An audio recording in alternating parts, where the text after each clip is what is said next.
I have guests sending me messages. Okay. Let me mute my phone here. Good afternoon, everyone. This is Bishop Wade. Thank you so much for joining us on Sunday Night Live. As you all know, this is what we do. We bring you excellence. We bring you quality. And one of my commitments is just to search the globe for individuals who can be a blessing to you and to strengthen you, not only spiritually, but also physically. And as most of you know by now, we emphasize good health. We do lift spirituality, and you all who know me know that I embrace our spiritual walk. But in order to exist here on earth, you got to have a healthy body, because no matter how bad you want to do good things, if your body's not working, then you're dealing with a whole nother situation. And we want to make sure that you're living long and that you are living the best life you can live. We want you to live your best life ever. So thank you all so much for joining us. And I have with us Dr. Ruby Latham. Dr. Latham, give greetings, and then I want to read your bio. Just say hey to everybody. Take a Okay. Hello, everyone. Happy to join you tonight. Now, listen, I'm going to read her bio, and then we just going to jump in. Dr. Latham, I just want you to share your testimony. And I Okay. have my notepad and my pen ready to take some notes. I'm looking for my Okay. notepad. It'll be here in a second. But I got a pen, and we're taking notes. We're going to ask All you right. questions, and Sounds don't good. have a lot of time, so we're going to seize this moment. All right. Sounds good. Excellent, excellent. All right. Dr. Ruby Latham is a holistic health and wellness expert and advocate for plant-based nutrition. Dr. Latham inspires with a powerful story of recovering from thyroid cancer through alternative treatments focused on whole food, plant-based diet. Dr. Latham, who holds a PhD in industrial and systems engineering and a BS in computer science. She began teaching others about the benefits and power of plant-based nutrition. She's motivated, and she motivates others to take charge of their health and provide tools for living healthy, disease-free, and above uh, all of that, learning to live in a daily routine of experiencing peace, joy, and a life and this life's journey. Dr. Latham is a sought out speaker throughout the health and wellness industry, and serves as director of Roadmap. Am I pronouncing that right? Roadmap? Yeah. Roadmap to holistic health. Okay, Roadmap to Holistic Health. Roadmap to Holistic Health works with individuals and groups to deliver a scalable and customized program to educate and empower people to live their healthiest and best life. So delighted to have you, Dr. Latham. And I just want to say to our audience, I see people are logging in. People from Africa. Hey, Dr. Ayuku. And there are others from out of the country. Wow. Okay, great, great. Wow. Okay. I am so happy to have you, and I've shared that. But I want to tell everyone I encountered Dr. Latham when I was I was teaching about macromolecules, Dr. Latham, and we had this big Mhm. discussion about meat, and I was just, Mhm. and I went on, and I said, well, let's watch this video, and then you came in and started sharing your story, and it just really gave validity and clarity to what I'm trying to teach. Hopefully, our city and our state and our nation, but more importantly, students that will lead the way one day. Mhm. I think one of the great investments that we can make is investing in our future minds, and so that's what we're trying to do. Dr. Latham, share your story. Tell us the story, how you got here. I have Mhm. questions for you, so just take your time and just tell us how you got here. Sure. Yeah. Well, how I got here, it's an unexpected journey. Um, it started back in 2007 when I was working as an engineer at a national laboratory, and I was diagnosed with thyroid cancer, and I was stunned, shocked. I really thought I was living healthy, so I was really shocked to get that diagnosis.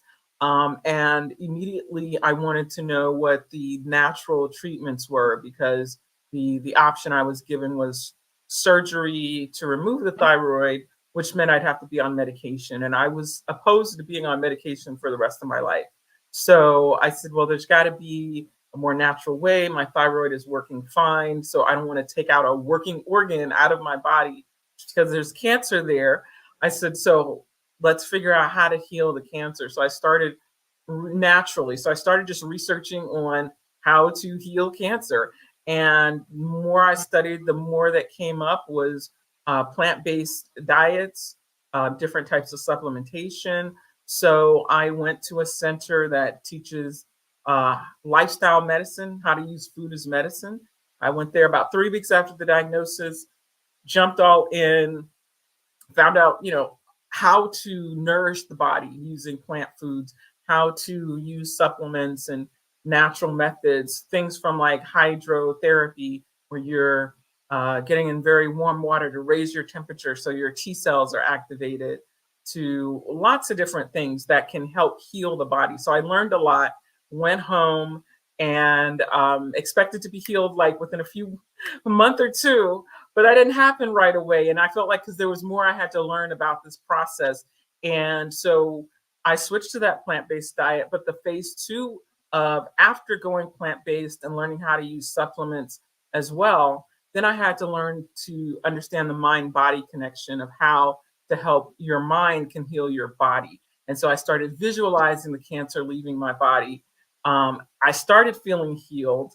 Long story short, after about a year, I decided to have this area, this little tumor rebiopsy because I felt like it was gone. I mean, I did absolutely everything you could do, from prayers to being anointed with oil, Yes. to relaxing, visualizing. I'm like, I have done it all. I have eaten nothing but vegetables, no sugar, no junk food, no dairy. So I felt like there's no way my body has not changed in this time.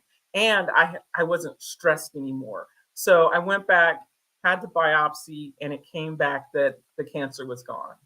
So Wow. I had healed myself with just changing the way that I ate and really how I lived too. Oh my goodness. Oh my goodness. So walk us through the process with you. So you went to the was it a school or was it an institution? It's a treatment center called Uchee Pines, because people always ask me. So it's UCHEE. It's in Alabama. It's like on the Alabama-Georgia line. And I went for 3 weeks. Usually go for about 3 weeks or more, and they do an intense program with you depending on what your illness is. So so I was in the cancer recovery. So we do a lot of things that will help your body to get your immune system fighting and doing what it needs to do. So that's where I went. I researched that. I went there, like I said, about 3 weeks after, really, because it's like I needed to know, how do you use, food to heal, and about nutrients and all of that. So things like, I no longer use the microwave because how it kills the food and introduces toxins. And obviously, I wasn't eating any meat. I let go of the dairy products. I was eating whole foods. I let go of the sugar. So it was really a huge shift to that. So, and the reason that is because all of the healing properties were in the plant foods. There was nothing in milk or meat that showed this helps heal cancer. So that's why I let those things go, because I wanted to only eat things that were going to be helping me heal. So that was step one, was really getting support so I know what I'm doing on the journey. Well, I don't know if you're like me, but my father was a farmer, and we knew how to eat good food. It's what we called back then. Yeah. Everything was subject to be eaten from the farm. Okay. Right. And Right. I think, how did you manage to make that mind shift, this change? I see this all the time when I talk to people about diabetes, high blood pressure. I see this all the time. There's this mental shift. There's a mental battle that goes on. How were you able to overcome that? So for me, as being an engineer, everything has to make sense to me. I Right. was like very logical. And once I was just reading so much scientific information about how the body heals and how the plant-based nutrition was so effective, I was convinced. So I was like, this makes sense to me. And then I was reading people's stories of recovery, with using this type of diet. So to me, the science was there, the stories were there, and it just made sense. So I was like, what do I have to lose, Right. to just let, those things go. And the thing is, I was already mostly vegetarian to begin with.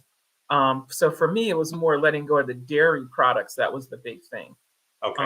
that I was so used to. But the research spoke for itself.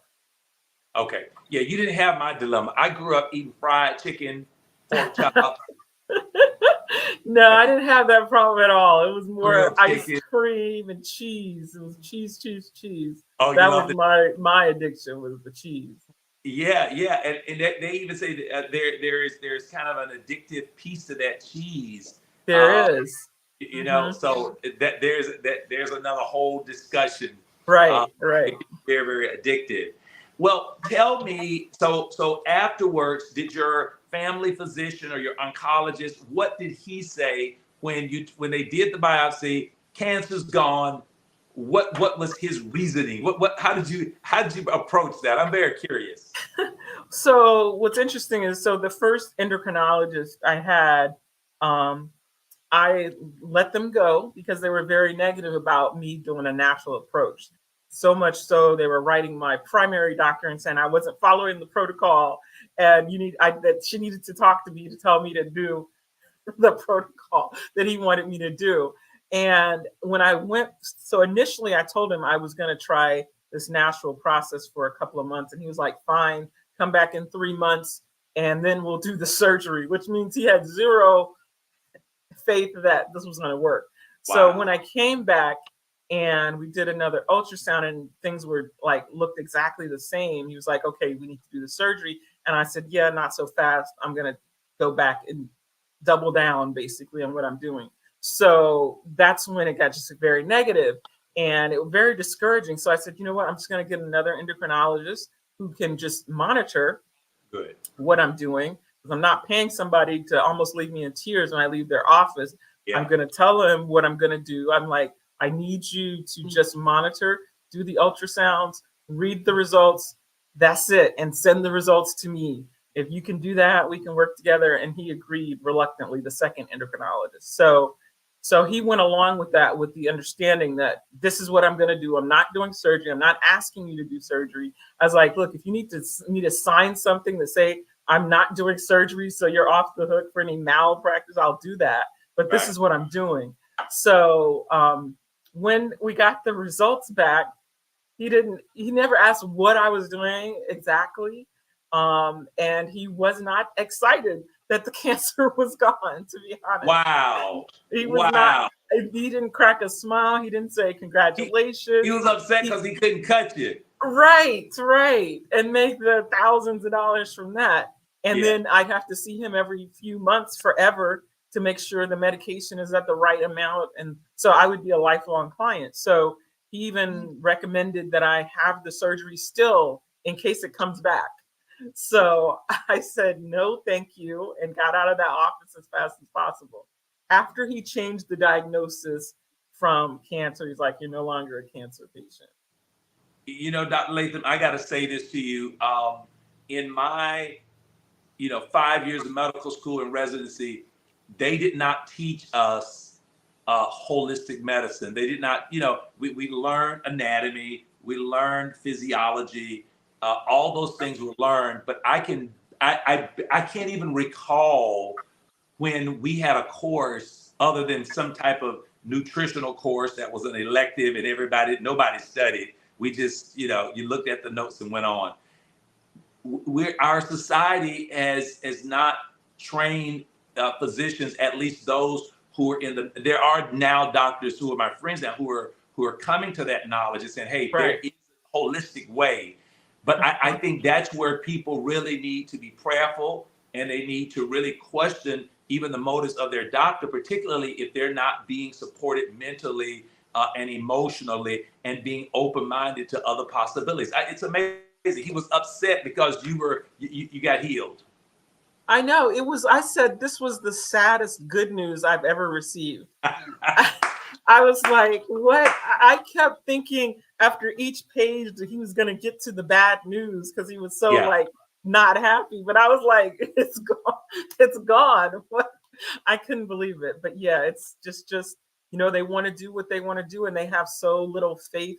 Not all doctors, but like you said, most doctors don't receive any nutrition training other than what food interacts with medication. They don't learn nutrition as how to heal with nutrition.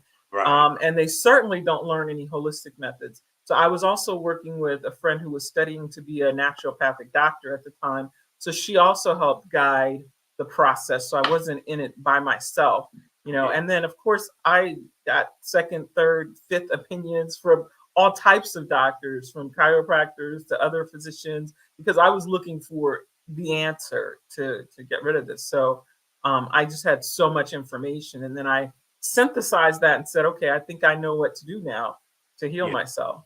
Yeah. You know what I really respect is that you took ownership. And I think that's what a lot of people don't do, is that I'm going to the doctor, whatever my doctor said, that's just what I'm going to do. I'm going to take all of these pills, something to help me to go to sleep, something to wake me up, something to stimulate me, something to regulate my sugar. But I love the fact that you took the ownership of saying, okay, I've got to take some initiative. I've got to make a move, because this is my body. At the end of the day, I work for an internal medicine physician in Ohio, and I can tell you, I've seen him have over 50 to 60 patients per day. 50 to 60 patients per day. Give that a thought. Give that a thought. And I was in there, and it was chaotic. I saw him behind the doors. And I'm telling you, you have to take the initiative to say to yourself, okay, let me get a second opinion. Let me get a third opinion. Let me go refer to somebody. What inspired you to move to go beyond just that doctor? What inspired you? I had just heard that people have healed from cancer before naturally. And just like in the back of my mind, I was like, if I ever got anything, I would go the natural route. And then this happened, so I just had an underlying belief that you could heal, that this wasn't not something, cancer is not an incurable thing that we've been taught. So I'm like, okay, if other people have done it, I just got to figure out what they did and do it.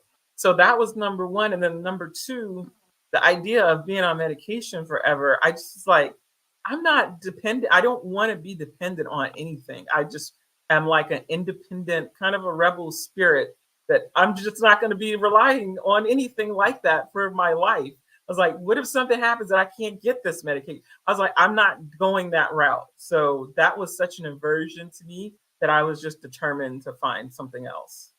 Yeah, one of the things I found is that in the book of Genesis, God speaks about all the plants were given in the garden to heal. And people overlook it. When did y'all miss that? And when you really read the scriptures, in the garden, God put medicine in the plant. Every herb bearing seed and all those other things that it talks about that are right there, So absolutely, that was like, I just believed in those natural methods. I was someone who didn't even take aspirin if I had a headache. I was like, there's a natural way to do it. Usually you need water or take a nap, So it's like, I was someone who just didn't believe that medication is the route to go, because I also know that medication usually just masks a symptom and doesn't actually treat the issue, the root cause of it. So I didn't see that as a, solution. So I was like, my gut and intuition was speaking so loudly that I just couldn't be like, okay, yeah, let's go ahead and do what you're telling me. It was like, no, there's a better way. Wow, that's amazing. And I find interesting too that whatever is going on in the body is connected to something. And a lot of times when I talk to people, I tell them, I'm exhausted, I have no energy. I'm drinking 2 or 3 cups of coffee. I'm eating all this sugar. And then I investigate it. And one of my questions is, well, how's your sleep pattern? Oh, I don't go to bed at 10:30, 11, and then I wake up at 5. I can't sleep or toss and turn all night. Mhm. sometimes if we just make minor adjustments in how we do things, it's amazing how things can be turned around. Yeah, absolutely. And that's why I believe in the holistic approach. It's not just one thing, it is your entire lifestyle. And that's what you have to address. So, for now, so I started working with people to teach them how to do the same thing, how to heal from anything from diabetes to cancer and other things. But we Wow. also look at sleep patterns, we look at water, we look at exercise, we look at relationships. Are they toxic? Are they healthy? Are you Wow. are you holding resentment? Are you holding unhealed trauma? Because all of those things lead to illnesses, particularly cancer. So it's like, so we have to address all of it and rip that, band-aid back and say, now let's heal it and not just cover it. That's powerful. That is so powerful. Now, you made a transition from engineering into Hmm. holistic. Tell us how you did that. Tell us what you used to do and what you're doing now. Yeah, yeah. So what I used to do, I was a systems reliability engineer. My degrees are in, engineering and artificial intelligence and all of that. So I was working Wow. for Defense Laboratory, optimizing weapon systems, supply chain optimization. And honestly, I didn't like doing it because I didn't like being part of a war machine. So it never set right with my spirit. I was like, I've got to get out of this defense work. I Right. appreciated it, the opportunity, but it never felt right. And so when I was diagnosed, at that point I had left and started a small engineering firm with some other partners doing similar work that I was doing at the laboratory. But I was looking for a way out when I was diagnosed. I was like, I don't want to do this anymore. I don't even think I want to do engineering anymore. But I have like 3 degrees that are computer science and engineering. How do you get out of that? Yeah. I was like, Yeah. I need this to pay off.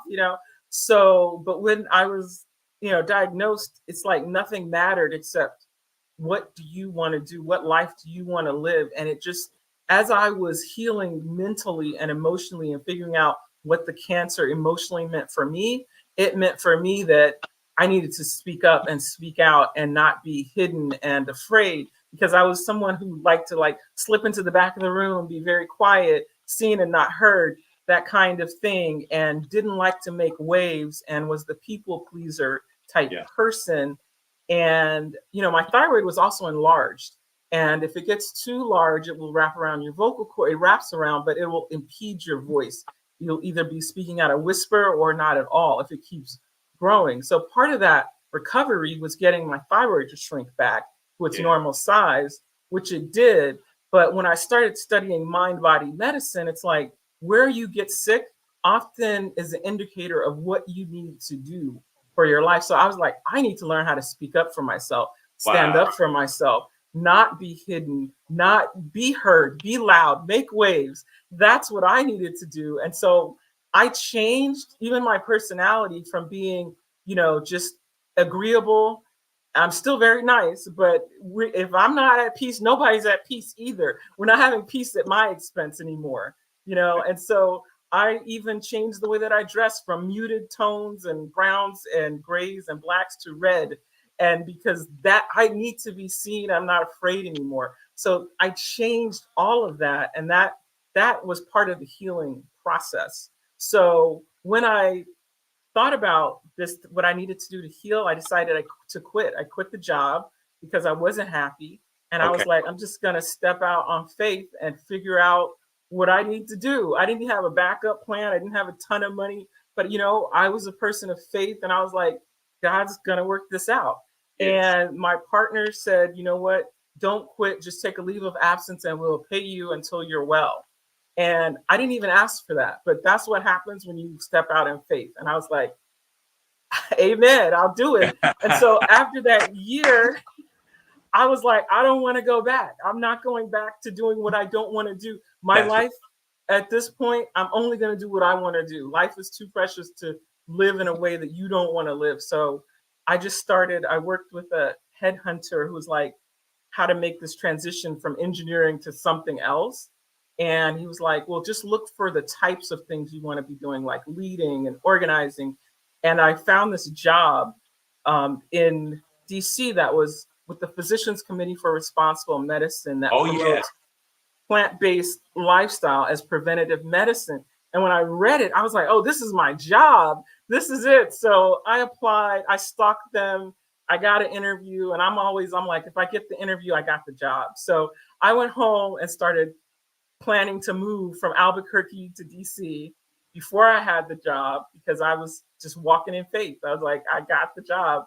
So it was like Tuesday, the movers were coming on Friday. I still hadn't heard that I got the job, but I was Wow. already planning to move. And then I got the call and I got the job. I was like, here you go. Amen. Amen. Amen. So yeah, and that just changed everything. And then I learned so much from there. Then I got a certification in holistic nutrition, and started working with a holistic physician who was referring people to me, and that's how I got into holistic nutrition. Oh my goodness. I'm having a great time. They're cueing me saying, you got to do the commercial. I forgot all about the commercial. I am so enjoying this. I love this. I love this. Okay, hold on just a second. They're going to flash something up. For those who are listening and who are watching, don't forget, we have 2025 National Gathering, June 27th, 28th. Registration is open. Y'all need to get registered. Now, I told you last year, I said, make sure you get registered because we're going to fill up at the University of North Florida. We're going to fill up. You're going to be trying to get in. And some of you all waited till like the last month. And I told you it filled up completely. You wanted to be on a waiting list. You still waiting. But 2024 National Gathering is over. We had Dr. Tart out of Atlanta, a clinical psychologist who just blew our minds. I mean, I guess a psychologist will blow your mind. He's a psychologist and did a phenomenal job. We're trying to figure out how to keep relationships with Dr. Tart. He's doing a great job. But okay, June 27th, 28th, we're hosting our national gathering. We have bishops, pastors, overseers, apostles, prophets from all over the country. As a matter of fact, all over the world now. We got people coming in from Africa. We have people coming in from Nigeria. We have those coming in from New York.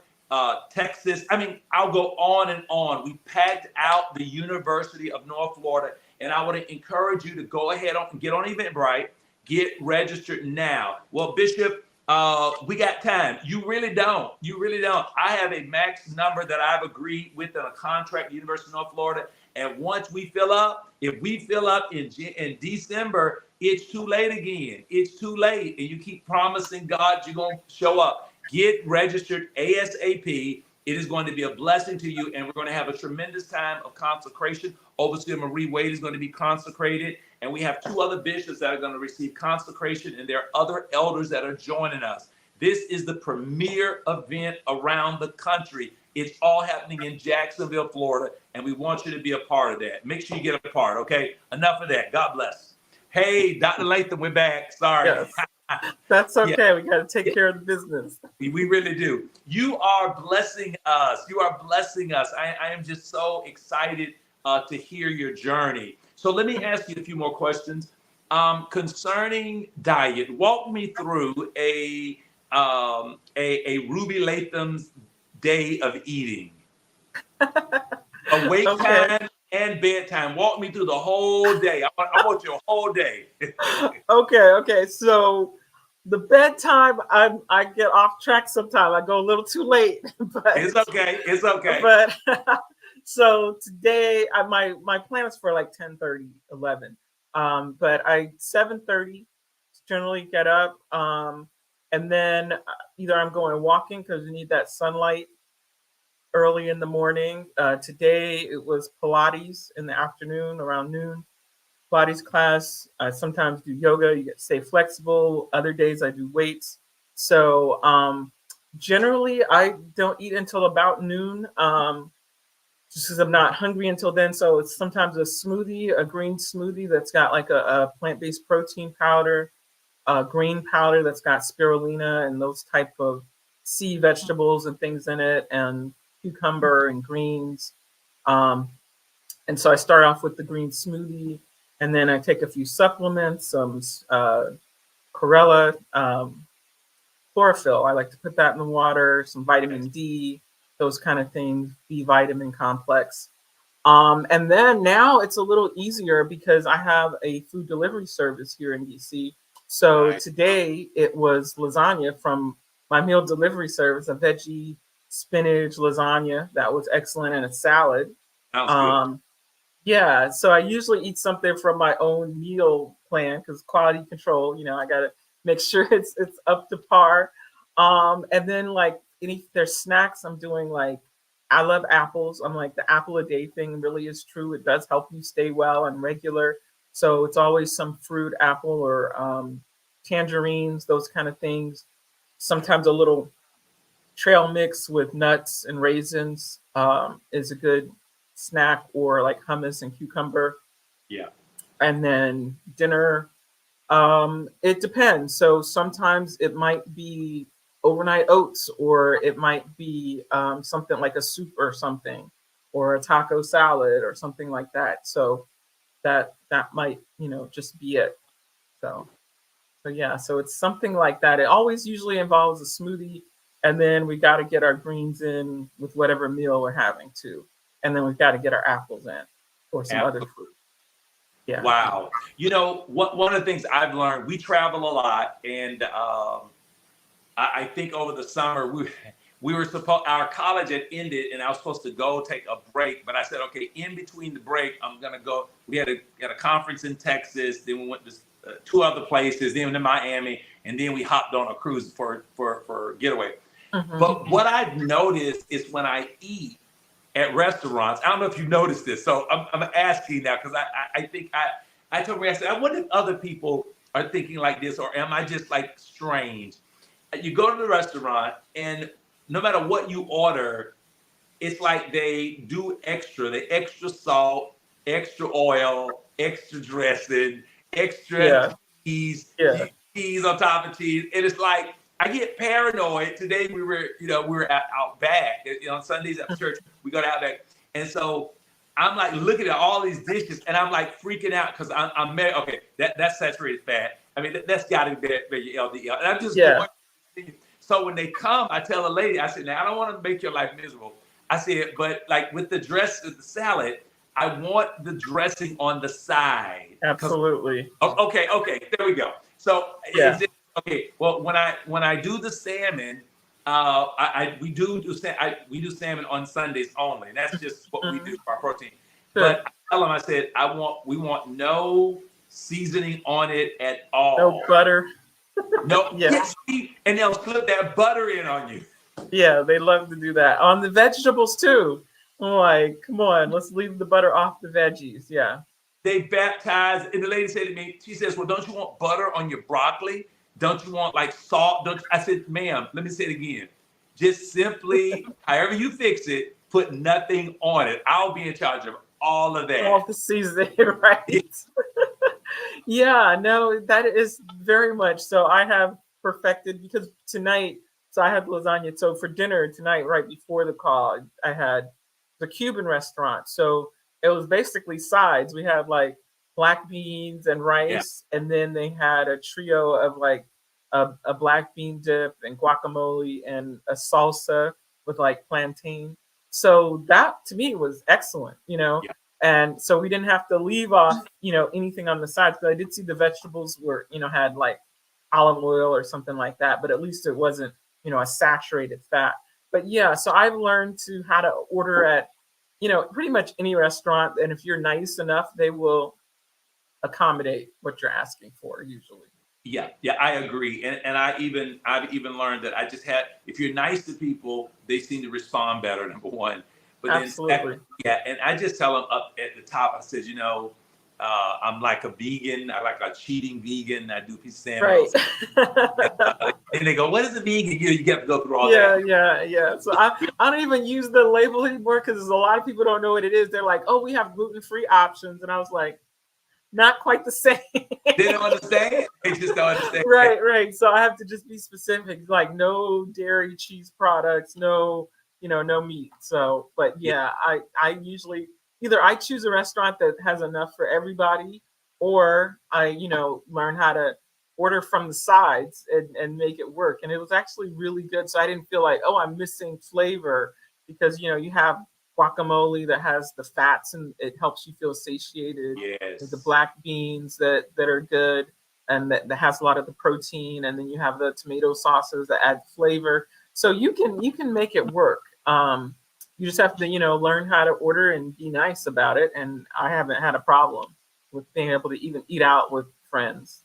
I love that. I love that. Now, you speak, and what is your new title? Are you a nutritionalist? What is your proper title? Yeah, holistic nutritionist is my title. And I added vegan chef to that. I teach cooking classes as well, and as I mentioned, the meal delivery service. I curate the recipes and I do some of the cooking, but I usually let the chefs take it over, as we grow to do that as Okay. well. So you have a business where you all prepare the dishes? Yes, we deliver every Sunday morning early. The menu changes every week. It's all healthy food that I was already recommending to my clients that this is what you should eat to get well. And some of them were really sick and were like, "Can you make the food for me?" And I did that for a few of them. And then we decided to expand it to make it available for everybody. So it is the type of food that's plant-based, whole food, low to no oil, low salt, healthy food, or it's all organic because that's how I eat. Yes. So it's food that I would eat. I don't serve people things that I wouldn't eat, and so it's healthy and it's really good too. It tastes fantastic. I'm joining your cooking class. When's the next class? I'll have to get that scheduled, but yes, I've been teaching people for a long time how to make healthy food taste good because it's all in the seasoning. So Yeah. it's like the only reason you like certain meats is because of the seasoning or the batter. And so when you apply that same seasoning or the batter to something else, it tastes just as good. And so it's learning how to layer your seasonings. My favorites are like some smoked paprika, some tamari, and miso, things that build flavor, cayenne Yeah. pepper, which is also very healthy. So you have to have a good seasoning cabinet and you can make it work. I love it. I love it. You like cayenne pepper? I do. And you don't have to make it spicy, but sometimes you put a little bit in there and you won't even taste it, but it brings out the flavor of Yeah. some other thing. Yes, it does. Oh my And goodness. it's anti-inflammatory, so it's good for you. Absolutely. So, did you take a course for holistic to become a holistic nutritionalist? Tell us I how you took did. that? Yeah, so there was a program at the Washington Institute of Natural Medicine. It's about a year-long program, and they take you through several things and teach you how to put together uh, plans, nutrition plans for people to help the healing process. So you learn a lot about, herbal things, natural remedies, all of that. Most of it was honestly self-taught during my own recovery, but I wanted to formalize it, make sure I'm not missing anything Yes. through that process. So yeah, so after going through that, then you get the certification as a holistic nutritionist. Actually, it was a certification. I want to Mhm. backtrack. You said something, and I meant to ask you this. You said about your thyroid. You said usually when there's something going on in your life or an area in your life, Mhm. problem, it shows up in that particular area. Could you explain that again?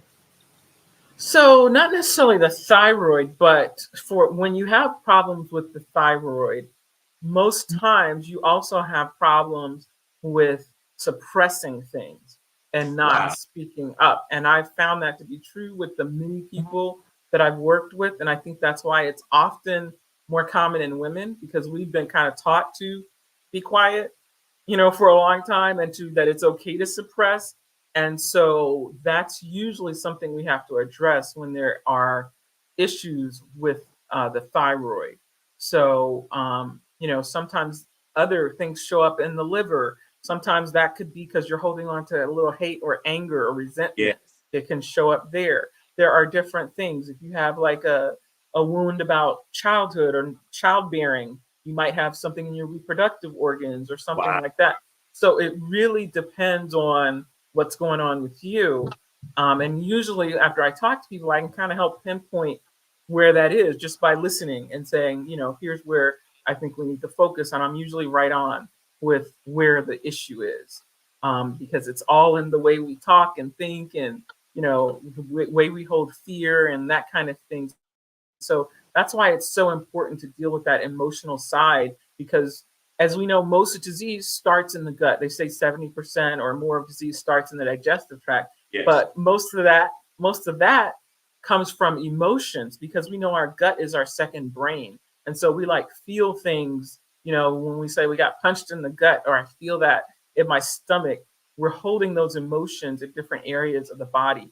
And so Wow. when you hold on to chronic depression or anger or resentment, that builds up, and that creates a weakness in areas of the body that allows diseases to grow. So everything really starts with an emotional component that is not handled and then shows up as a physical issue. The emotions is a second brain. The gut is the second brain, and it's and that's why so much disease handles there, because we don't often deal with those emotions. We kind of stuff them away, right? We get a hurt, or somebody's hurt our feelings or hurt our spirit or something, and we just hold on to it. Or somebody has wronged us and we just hold a grudge forever. We've never like processed the feeling. So I had a habit of like, something bad happens, I'm not going to feel that emotion. I'm just going to stuff it away and go have some ice cream, and I'm going to feel better, right? So I didn't feel the emotion. I didn't feel it. I just kind of like got rid of it. And so a lot of us deal with, especially when it's a traumatic thing, we feel like we don't have the capacity at that moment to deal with it. So we just stuff it away. And then we think we've dealt with it. But if you have an emotion that if you're triggered, it pops right up like that, that means you didn't deal with it. If you could go back to that moment when somebody said something to you and it comes right back up like it happened yesterday when it was 15 years ago, that means you never processed that and released it. And that's stuck in your body and it's festering. And that's how that works. And so when you get your mind into the process, number one, of dealing with that emotion and then learning how to train your brain to actually heal your body, it's extremely powerful. Wow. So that's why a lot of times you'll see people who may have an eating disorder, but it's really not an eating disorder. It's something traumatic or something that has happened in them, and it's manifesting as an eating disorder. Absolutely. And we make them feel so guilty about it. And usually it has zero to do with food and everything to do with either eating to feel safe, eating for comfort, eating because it gives you a dopamine release, so you feel happy momentarily. It's always to deal with some emotion in some way, whether it's boredom, fear, safety, anger. They say like when you're feeling very unhappy, you tend to want more sweet food, so you're going to want the sugar. You're feeling very stressed, you tend to want crunchy foods, so salty and crunchy. Wow. If you're feeling like your life is missing something, usually it's a mix. You want something sweet. Because I worked with a woman who, she was like just addicted to the sugar. And I was like, what's going on in your life? She was bored. She didn't really have anyone she felt close to. And I had suggested, maybe you should get a pet. You need to let this go. She got a little puppy. Okay. And, she was eating Snickers like in bed before me. She was like, after she got the puppy, and it's a loving dog and she takes it for walks every day, the craving went away, because now she had something to release that energy to love on and love back on her. I was like, because you were missing that feeling of love. And so usually you're trying to the sweetness of life. You're missing the sweetness of life. You're just going to reach for the sugar to try to add that. So eating usually has nothing to do with the food. It's always an underlying emotion that we're trying to cover or deal with. That is so good. When we were growing up, we were taught that you shouldn't really express your emotions, particularly as a guy too. And I've read statistics on how men deal with mental health. But we were taught, and my father was a farmer. They didn't have a whole lot of psychologists and dietary programs. But we were taught, as a man, and I honor my father. I am the greatest guy I know.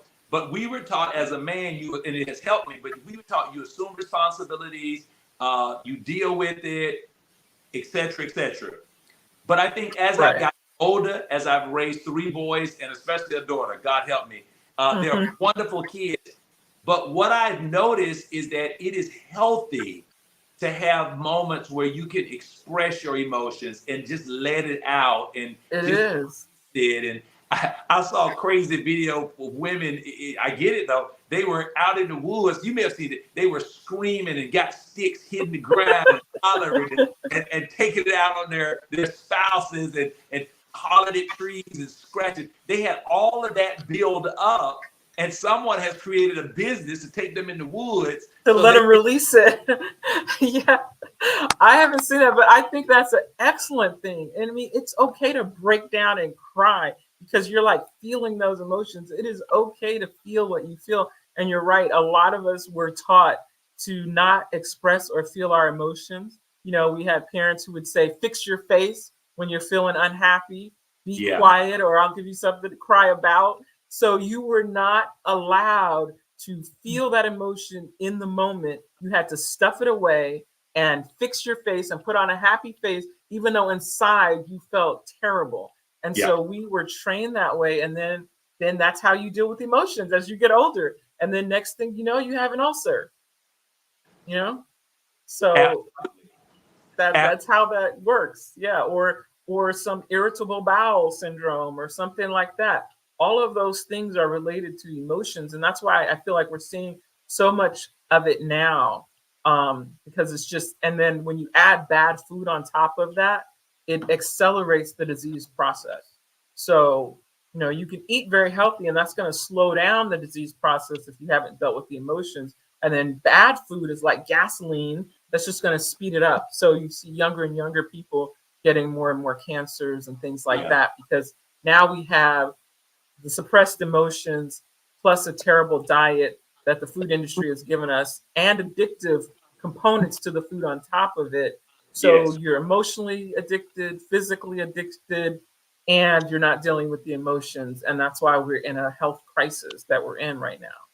Yeah, our college just came out of dealing with mental health, and it's serious even in the church community.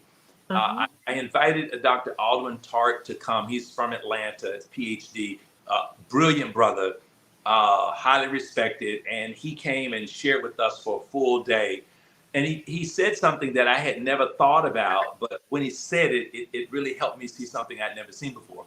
He talked about it's called John Henryanism syndrome, where Mm-hmm. the old folklore John Henry competes against this machine that could hammer nails into the railroad, and they compete. And John Henry said that will never beat me.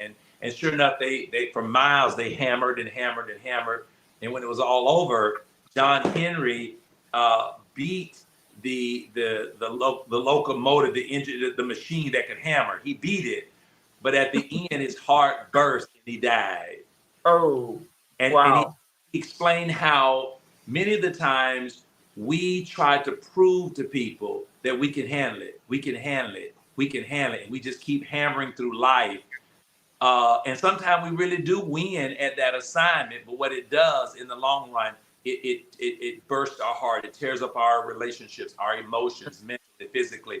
And he said, at some point, you got to just stop and say, look, what I went through was traumatic. Even if I don't feel it emotionally, mentally, someone who loses their mom, that's traumatic. Someone who Yeah. was abused terribly, even if they got up and survived it the next week, there's still the pressure of the event that the emotions have to adjust. And he said, sometimes you have to just take time to be still and deal with it so it doesn't manifest in other ways. What do you think?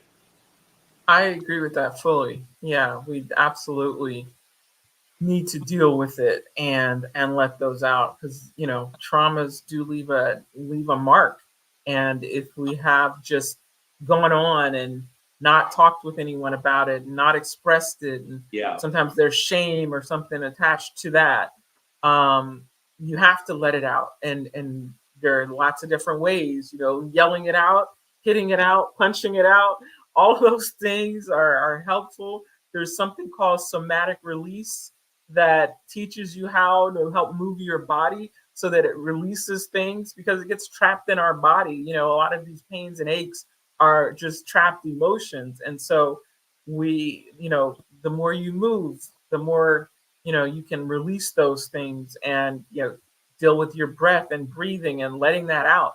Absolutely. That dealing with those emotions, whatever feels comfortable with you, whether it's getting therapy or releasing it or self-help, whatever it is, you do have to deal with it and learn how to release and breathe it out and let it go. And you'll know because you'll feel lighter. You'll feel, the forgiveness is there because a lot of us hold on to anger and things like that because we feel like we'll let the person off the hook if we don't hold on to that anger or that grudge. It's like, I'm not letting them off the hook. But again, we know that that is just hurting you. They're not feeling your anger. You're just holding on to it, because it's like, I don't want to, let them off the hook, but you're just hurting yourself. They say that's like, drinking poison and expecting the other person to die, right? That really is how holding on to anger and resentment works. It does nothing for the other person. A lot of times there's grief too, that people hold on to grief because they feel like if I let it go, then I'm going to be forgetting that person. So I have to kind of hold on to this and be sad. And every year I have to, go into a depression to prove how much I love that person. Yeah. And I was like, no, you don't do that. You honor them in some other healthy way, but they wouldn't want you to be sad. They wouldn't want you to live sadly. Because in order to prove your love, because I've worked with a lot of people with grief, and that's a kind of recurring thing why they're holding on to it so tightly. So we have to figure out ways, how do I express my appreciation and love for that person without hurting myself? That is so good. I'm getting all kind of responses. This is good. Is your sister, your cousin watching this? Who is Ira? Yeah, my sister. Yeah, she's awesome. Everybody's responding. You've been talking. I've been ignoring everybody, and everyone's sending smiles, emojis, questions. Okay, the list goes on. We're about out of time. We gotta get you to something. I don't know. We're gonna have something, and we gotta invite Absolutely. You. I do workshops. I'd be happy to work with you on something and dig deep into some of these topics, teach people, the basics of the plant-based lifestyle and all kinds of things. So I'm happy to do any of that. I work with a lot of people do Daniel fast and things like that that are excellent entrance into the healthy living. So yeah, I'm happy to work with you. I love it. I'll tell you though, the only problem we're gonna have is you're gonna have to come to Florida, Panama City, Destin. You're gonna come to our area, and we're gonna have to fly you. Oh, I just hate the beach, so it's gonna. Yeah, it's gonna be terrible. You got to look at all that pretty water, and right? The fresh vegetables. I mean, it's just gonna be really hard for you. Really hard. All right. We're about to close, so I'm going to go through and I'm going to ask you a series of questions and just give me your best thought. I do this for every group, so you're part of it now. They're sending me another signal. I got it. Listen, I have a book at Death's Door. This book, this month is okay, there you go. Okay, that's because I don't know what I'm doing. They do. There's the book, At Death's Door. And this book is about how Marie, my wife, had a terrible aneurysm, and we thought we were going to lose her about 5 years ago. And I literally walk you through my journal. And the only reason I wrote this book was because after Marie had went through that terrible ordeal and she was at UAB, and I spent that time by her bedside, I knew the only way I was going to mentally get through this. My daughter said, "Dad, how did you do this?" The way I survived it was that I started journaling. I started putting my emotions and my thoughts on paper. And for about a year and a half, I wrote it in. I wrote it down. I drew pictures. I was trying to stay sane. And so my wife recovered. A couple of years later, she's walking around doing better. And she grabs the journal and says, "What is this?" And she starts reading it. by the time I got to her a few hours later when I realized what she was doing, she was in tears. She was in Wow. flat out tears and saying, I don't remember this. I don't remember this. I said, I know because I went through it for you. And she said, you got to put this in a book. She says, people are going Wow. to read this. She says, you must, Johnny, put this in a book. People need, I said, read this. And this is what I told her, Dr. Latham. I said, it's too much pain for Mm. anybody to experience. I don't want anybody to even hear this kind of pain. She said to me, she says, she used my bishop, she went from Johnny to Bishop. She said, Bishop, you're about helping people. I'm telling you, if people read this book, it is going to transform their lives. And I have Mm. colored pictures in the book, everybody. And so this is our month. The aneurysm occurred in this month. So this is the month that we talk about the book. We make a big deal about it. We encourage you to get healthy. We encourage you to walk. This book will bless you. Many people have responded, and I thank God for my wife encouraged me to write it. And she said she had an opportunity to learn a lot of things she just does not remember at all. But I deal with the hospital, the nurses, the eating, the diet. Even when they were trying to fly her to the University of South Florida, a storm came by and wouldn't let us get there, but we had to go to UAB. And later, I asked Dr. Harrigan, he asked me, how did you know to bring her to this hospital? And I explained that we couldn't get her down there to South Florida because the storm had come. He said, well, thank God you brought it to us because we just perfected the procedure that's equivalent to her aneurysm. And they saved her life. So God sent a storm. We couldn't get to South Florida, but God sent a storm to save her life. So I want to encourage you all to get the book. It's on Amazon. And it's at death's door. It's been there. It's there. People are picking it up. They're getting it. But I wanted to bless you. And there you go. I'm done with that. God bless you. I love y'all. Absolutely. Okay, That's amazing. I'm back. That's amazing. Yeah, I'm sure that's a powerful book. God is good. All right, here we go. I'm going to ask you, just give me, I need just some quick answers on this because I think we got more. Please tell me your devotional life. How do you do your devotion? I'm curious. So I'm prayer before bed, and I like to go to bed thinking about something, and I wake up and I meditate. That really helps get me, in the right frame of mind of what I'm doing. Doing that, going through what I went through, I couldn't have made it without a good prayer life and just knowing that it was going to be okay. Just trusting faith, and so that's how I move now is with that. So it helps me get my mind centered. The day goes better. It's just like getting centered as you go out for the day. Excellent. Number 2, what is your most important health habit? The most important, it's so many, but I think drinking water is like, because dehydration causes so many issues. I drink almost, there you go, nothing but water almost. And I think that really helps your skin. It helps your digestion, keeps constipation away, all that. There's so many, but I would say that's probably the easiest is drinking adequate water. And it's supposed to be about half your body weight in ounces of water is what we're going for. That's excellent. Excellent. What is your growth plan? What do you do that helps you grow the most? I am a consistent learner. I listen to ebooks all the time, so I'm always learning more. And the thing is, I love natural health and holistic living, so I'm always reading and participating in conferences and learning. So I'm getting better and better and better. So because I learn more because I'm interested in this. So I say ebooks and just continuous reading. Yeah, me too. I love Audibles. I didn't fell in love with Audibles. Yes, Audible. That's what I meant. Yeah, those books. I'm always listening when I'm doing my walks. I'm listening to it. So I'm always learning something. Exactly. Just your thoughts. What do you think what's one key to a healthy family? Healthy family. Respect, I think. Respecting everybody in the family, the children, we're just little humans, they have as many rights as everybody else. So I think mutual respect, I think is what keeps a family together, because our family is very tight and close knit, and we never disrespect each other. We never name call. We can be upset but we're not going to ever disrespect one another because we love each other. So I think respect is the foundation for any relationship. I love that. And finally, tell me your hobby. What do you do as a hobby that you really enjoy?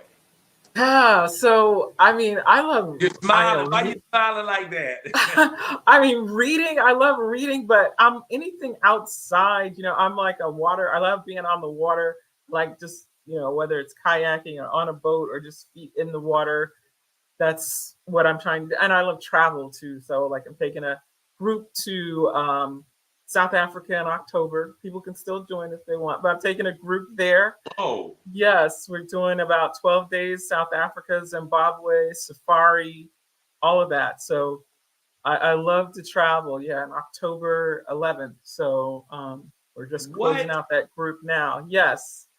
Okay. So Are you doing that every year? I need time. I need this time. is like the third, this is our third, this is my second group time taking a group there. I'm gonna do another one, different location though, but this is my third time to South Africa. So I'm like, it's time for me to move on to another location. But yeah, South Africa's beautiful. And yeah, my sister and I are hosting. And so we're taking a group there.